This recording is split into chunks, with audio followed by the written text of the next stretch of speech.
delighted to say that coming up on the show throughout the whole 3 hours, joining me is former Conservative Government Advisor Claire Pearson, as always on a Wednesday. Very, very good morning. Looking very summery today as well. Enjoying the heat wave.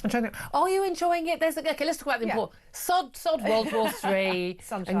Are you enjoying it? A lot of Brits aren't. We like a couple of days on a Saturday or Sunday. We have a Barbie, lovely jobby, and then we like it to go back to something a bit more normal. Yeah, I do like the heat, so it doesn't bother me too much. Apart from in the evening when you go upstairs, really hot upstairs, so you have to have a fan on. But you know, I can suffer that. I prefer this. Yeah, I'd prefer this to rain. Yeah. I think we're getting a summer. I have to say, when they warn about, we may be getting 40 degree plus heat waves, for, and they've got a yellow weather warning. Because apparently, if you're vulnerable or elderly, you don't know it's hot unless the BBC Met Office tells you that it is. Because they obviously think you're as thick as they think the rest of us are.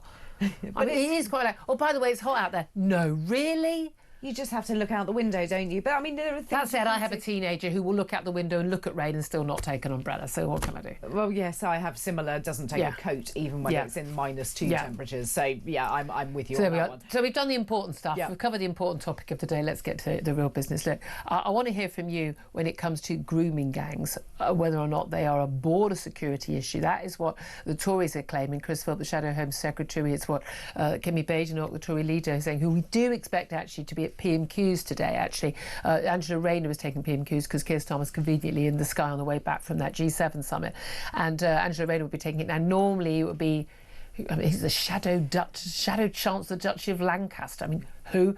I think it's Alex Berg who took it last time. But I have a funny feeling Kemi Badenoch is going to want to have her say, particularly on the issue of grooming gangs. But our question today is, Tories claiming that grooming gangs are a border security issue, with many suspects of sex abuse now foreign or claiming asylum. That's what Louise Casey says. Now, if I say it, I'm a racist. Okay, hi Owen Jones, hi Emily Maitlis, hi all the usual suspects. Okay, Keir Starmer, that would make me a racist. If, however, Baroness Casey, a Labour peer, says it, based on exactly the same facts, then it's true and needs to be acted on. But it's always interesting to know that they care about who says things rather than the actual facts. Okay, if Tommy Robinson says it and it's true, it's still true. And if, I don't know, Jess Phillips, who claims she's, the only person looking after children in this country, victims of abuse, says it and it's not true, then it's still not true. But anyway, many suspects of sex abuse, live cases that she looked at, a disproportionate number were foreign or those claiming asylum. We know sex abuse statistics, sex attacker statistics, not just child abuse.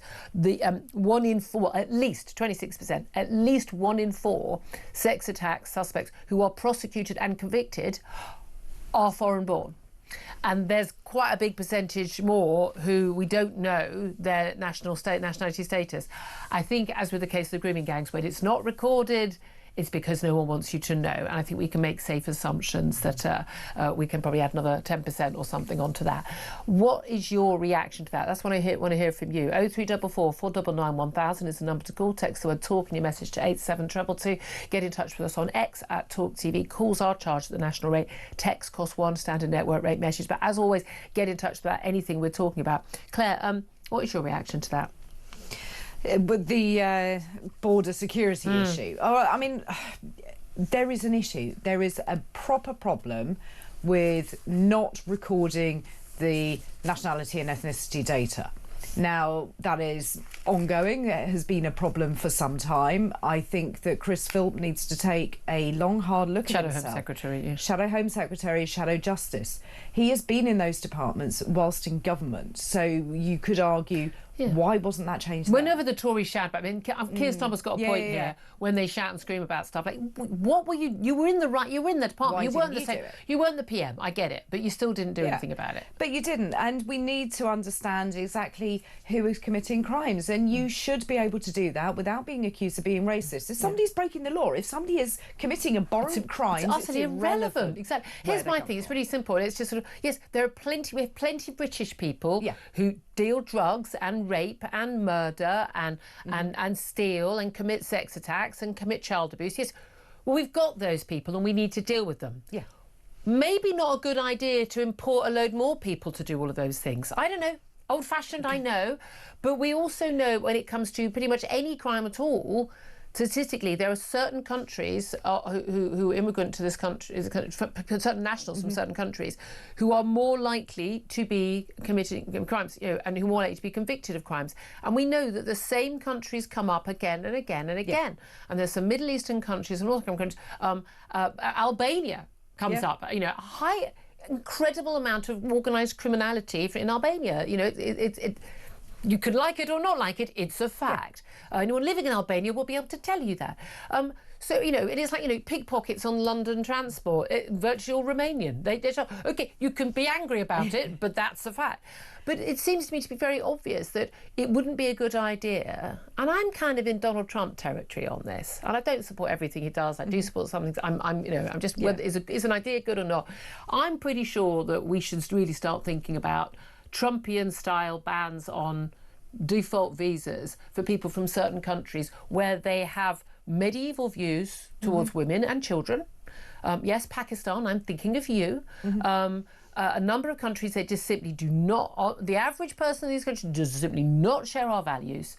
They are very unlikely statistically to be economic contributors. We can pick and choose people, but there should be a default that you are not going to be someone who can easily get into our country. Unless you can prove you are a massive benefit to our country and that you share values. I don't think that should be a controversial view. No, I don't. There need to be some repercussions for those countries. If you are the head of state of whichever country it is, and we're saying, actually, we're now going to cut the visas down. You did get 100,000. You're going to have 25,000 this year. No, not even. Too many. No one from your country comes in unless they can be absolutely sure. You get my point. Yeah. You cut it right down so it's a notable difference to them, and you say, and we're not going to change this, and you've now got 2 years to sort yourselves out. It should be for a longer period of time. There are reasons, and again, that's what a lot of people were very angry about. Like it's Asian gangs. It wasn't. It was men from a particular community from areas in Pakistan where they have particularly medieval views. And again, no, don't say that. It's right. No, it's not. If you view women as, Nigel Farage said it. They're not even second-class citizens in many countries. They don't even have those rights.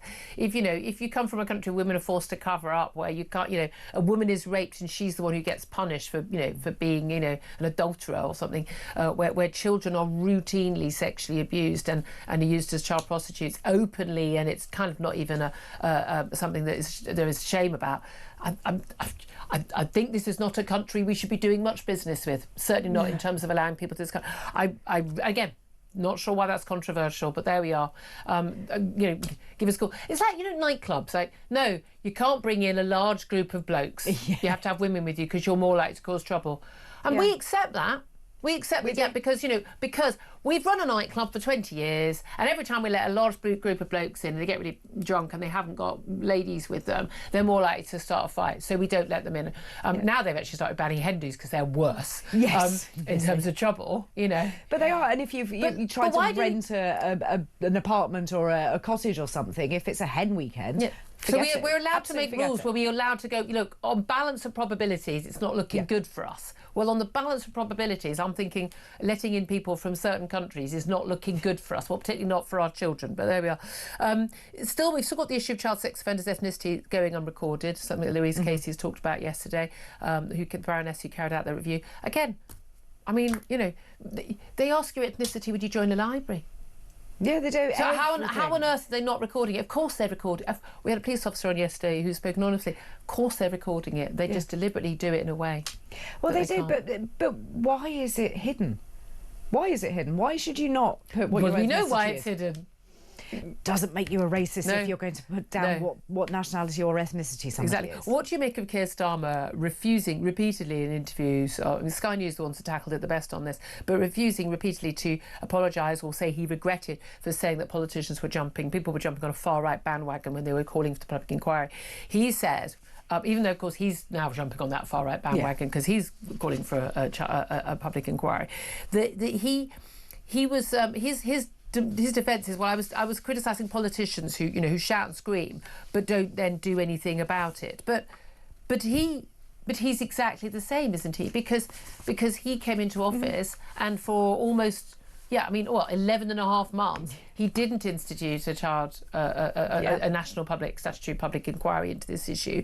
And he had the opportunity to do it, and he categorically said not to. And when there was a Tory vote on it, Tory amendment, they whipped Labour MPs to vote against it. So he did exactly the same. He is exactly what he accuses other people of being. Yeah, he is, but he won't apologise because it's what he believes. He believes that anybody that is questioning it is heinously right-wing or a far-right idiot or whatever other words he wants to use. That's what he believes. That's why he's never going to apologise for it. He has been pushed into this, whether he likes it or not, by the likes of Reform, by parts of the Conservative Party. He doesn't like to be by Elon Musk. Yeah, by Elon Musk. I have to say also, I'm going to shout out Charlie Peters, reporter at absolutely. Our rival GB News, but Charlie Peters, big shout out to him, amazing young reporter, completely, who's done amazing work on this. Literally sits in the grooming gang trials, does the work. He does. I mean, he is excellent, and he has highlighted this time after time after time.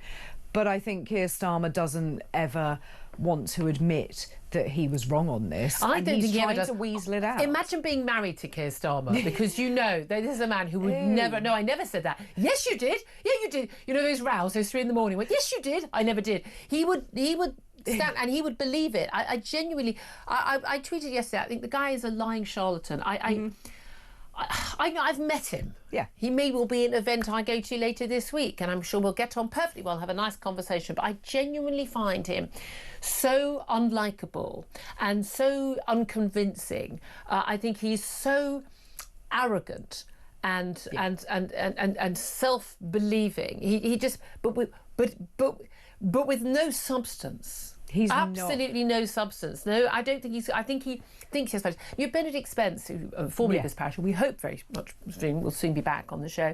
Benedict Spence sent an interesting tweet yesterday, post on X, saying that the thing about all these Labour people and people on the left who are horrified, they say, and why did they not take action? Why did they just shout racist to everyone calling out the grooming gang scandal? Is that they genuinely believe that being racist is the worst thing in the world, and it's worse than violence or criminal acts or even raping a child. Racism is the worst thing, and so you could never risk being racist, and you must attack people for racism over anything else. It doesn't matter that child safety is at risk. And I think that actually nails it for a lot of people in the Labour Party and in the Labour cabinet. They want to be seen as the better person, and they believe that anybody else must be a racist and a bigot, and therefore you are the worst person ever. And they're not, and they can hold their heads up at their Islington dinner parties and clutch their pearls and everything. We always talk about Islington dinner parties, but I cannot tell you how on this. Should we get to the small matter of war in the Middle East? Sorry, we should have probably got to that a bit sooner rather than talking about the heat wave, but come on. We're going to be talking to the Israeli ambassador in the next 20 minutes or so. A lot of talk about Donald Trump being poised to enter the war between Israel and Iran. We're on the sixth day. We are looking at significant escalation. Lots of the posts on social media from Donald Trump saying, we know where Khamenei is, the supreme leader. By the way, great job title. Julia Hartley-Brewer, supreme leader of the Julia Hartley-Brewer show. That we know where he's hiding, but we're not going to assassinate him yet. Lots of exclamation marks. I mean, this is, again, not how diplomacy should be done. That said, I don't trust diplomacy behind the scenes either. There's a lot of talk about if they want to destroy crucial Iranian nuclear site, the Fordow facility, believed to be, dozens and dozens of yards below rock underground. The only country that's got the bombs is America that could do this. This is a 30,000 GBU 57 FB massive ordnance penetrator bomb. This has a thick steel outer casing that can, this is amazing, it can penetrate 65 yards of concrete before exploding. I mean, that is a serious bomb. Now, I'm all in favour of the US getting involved at this point. I'm not entirely sure that Iran is that big a threat anymore, given the way the Israelis have, thankfully, degraded their ability to defend themselves. It looks like, Iran did a fly past. So Israel did a fly past, literally like our fly past, over the palace, over Tehran. That's how much control of the skies they've got. We should be thanking Israel rather than saying, could you please stop, shouldn't we? Well, of course we should, because any war that escalates in that region is going to affect the rest of the world. So Israel being right on their doorstep and putting preemptive strikes out there to stop enriched uranium being put into weapons, absolutely gets my support. Yeah, people standing on the streets of Britain or America waving flags for Iran, like, yeah, stop. I mean, stop so wrong about everything. Yeah.